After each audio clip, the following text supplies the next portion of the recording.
Welcome to the Genius Factory. Enjoy the video. You start by getting straight to the router. You need admin access now. Connect your laptop by Ethernet or join the guest Wi-Fi, then open a browser and go to the router IP, commonly 192, 168, 0, 1 or 192, 168, 1, 1. Log in with the admin username and password. If you don't know them, check the router label or your network documentation. Once logged in, make sure you are on the main status or wireless settings page so you can find the security key.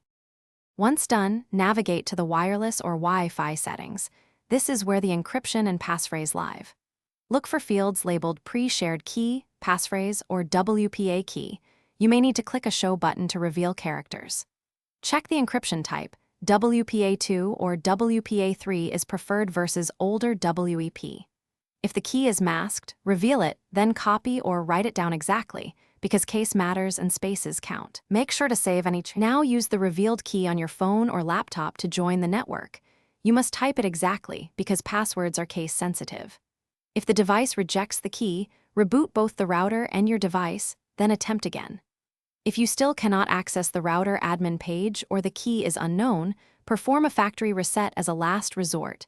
Note that resets erase custom settings. When troubleshooting, keep a backup of settings and record the new key in a secure place.